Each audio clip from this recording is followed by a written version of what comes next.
Hello children, today we will talk about paragraph writing.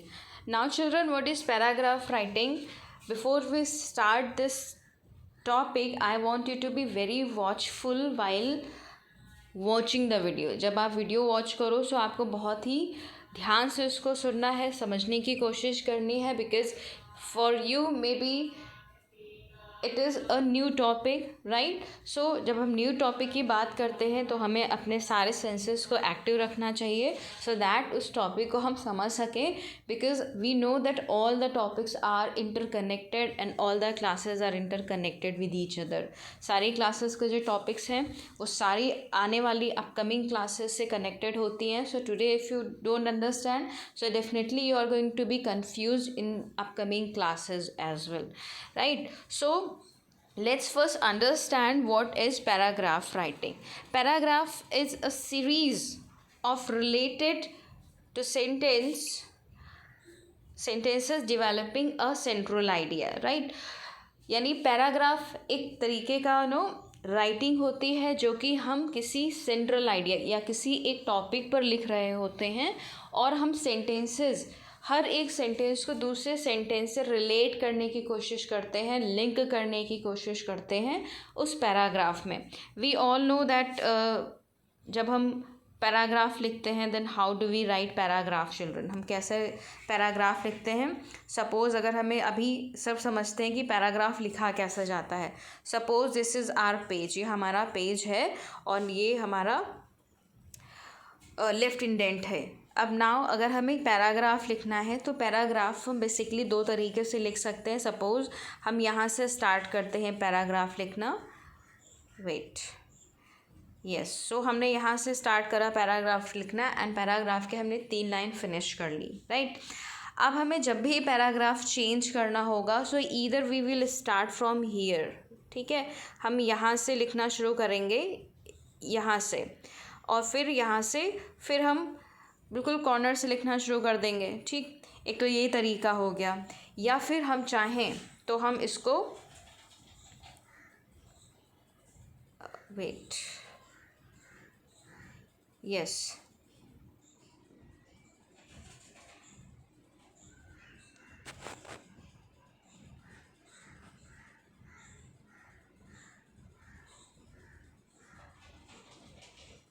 Yes. ये so I was telling you about that. Suppose हमें अगर हमने लिखा तो हमने पहला पैराग्राफ तो ऐसे लिख दिया, ठीक है.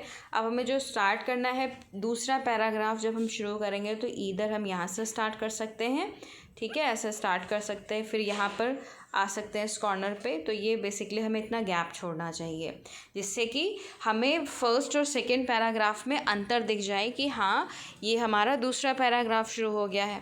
या फिर आप चाहो तो आप जो नेक्स्ट पैराग्राफ, जो दूसरा पैराग्राफ लिखोगे तो आप यहीं से डायरेक्ट शुरू कर सकते हो, बशर्ते आपको उसके ऊपर यानी पहले पैराग्राफ और दूसरे पैराग्राफ के बीच में एक लाइन छोड़नी चाहिए, ठीक है, जिससे कि टीचर्स को और इवन जो एग्जामिनर्स उनको पता चल जाए कि आप बेसिकली दो पैराग्राफ लिख रहे हैं और दोनों पैराग्राफ के बीच में हमने एक अंतर डाल दिया, चाहे वो अंतर हम पहली लाइन से थोड़ा सा गैप करके लिखें या फिर पूरी एक लाइन छोड़ दें. आई hope that you have understood. Let me just draw both the pictures before you so that you can understand it. Suppose these are 2 paragraphs, these are 2 pages, ठीक है. अब हमने एक पैराग्राफ लिख लिया, यहाँ से शुरू करा. अब दूसरा पैराग्राफ मान लीजिए ये 1 है, दिस इज़ 2. अब सपोज़ यहाँ से हमने दूसरा पैराग्राफ चेंज करना है, हमें अपना पैराग्राफ दूसरे पैराग्राफ से शुरू करना है, अपनी लाइंस दूसरे पैराग्राफ में डालनी है. तो पहली चीज़ हम एक तो यहाँ से लिख सकते हैं इस तरीके से. दूसरा तरीका क्या हुआ, हमने यहाँ तक ऐसे लिखा, हमारा पैराग्राफ यहाँ ख़त्म हो गया, ठीक है. तो हम यहाँ से, यहाँ की बजाय हम यहाँ से लिखना शुरू करेंगे, यानी वेट,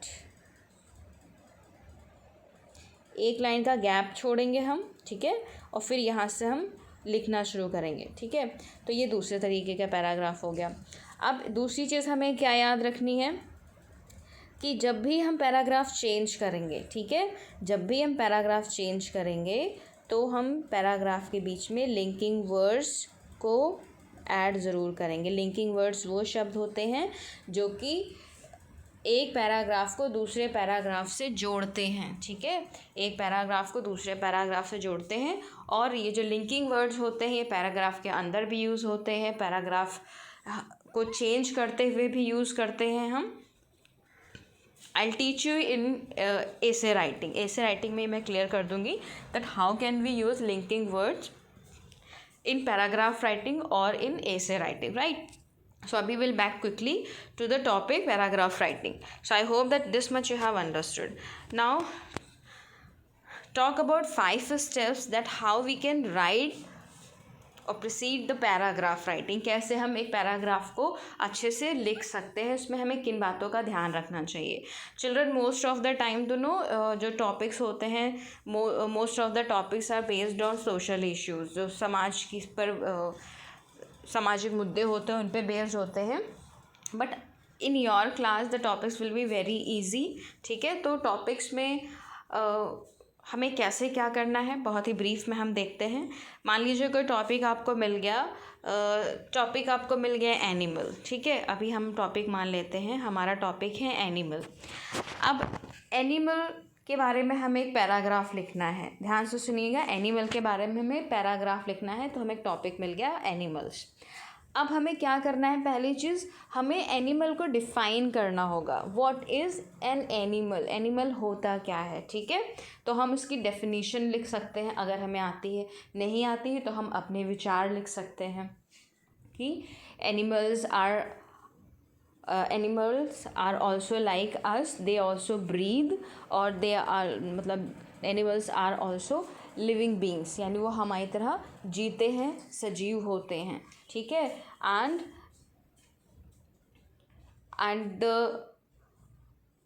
आप कुछ भी लिख सकते हो डेफिनेशन में, ठीक है। Right now I am not getting lot of ideas about because randomly I have taken this topic, ठीक है। तो मान लीजिए हमने एनिमल को डिफ़ाइन कर दिया, ये सिर्फ एक छोटा सा टॉपिक है, हम just citing an example. So define कर दिया हमने 2 लाइन में या 1.5 से 2 लाइन में हमने डिफ़ाइन कर दिया। फिर आते हैं प्रॉब्लम्स के बारे में, हम डिस्कस करते हैं कि एनिमल्स से रिलेटेड प्रॉब्लम्स क्या हैं। फिर हमने क्या क्या, अब मान लीजिए 1.5 लाइन में हमने इंट्रोडक्शन या डिफ़ाइन में आप इंट्रोडक्शन भी डाल सकते हो, ठीक है। किसी चीज़ का इंट्रोडक्शन भी आप लिख सकते हो, डेफिनेशन भी लिख सकते हो। You can write down quotation also, आप कोटेशन से या मोटिवेशनल लाइन से भी स्टार्ट कर सकते हो, ठीक है। कोई प्रेरणादायक लाइन हो, सेंटेंस आपको याद आ रहा हो, वो आप शुरू कर सकते हो लिखने में एज एन इंट्रोडक्शन और एज अ डेफिनेशन, ठीक है। फिर डेफिनेशन मान लीजिए 1.5 से 2 लाइन में ख़त्म हुई, तो बिना लाइन का गैप किए हुए 3rd लाइन से या फिर दूसरी लाइन जहाँ पर भी आपने छोड़ी हो वहाँ से हम प्रॉब्लम शेयर करेंगे। भाई एनिमल से रिलेटेड प्रॉब्लम्स क्या होती हैं। Problems we all know that nowadays they are not getting proper place to live, वो उनको जगह नहीं मिलती है, they don't get proper food and the human beings are misusing their potential but they don't feed them properly. उनके साथ problem shelter की है, फूड की है, उनके सर्वाइवल की है।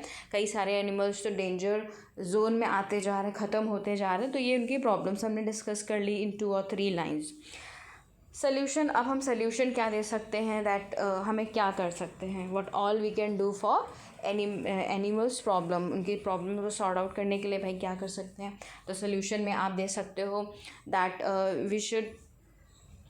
we should educate our children to respect animals, to help animals। हम अपने बच्चों को पढ़ा सकते हैं, एजुकेट कर सकते हैं।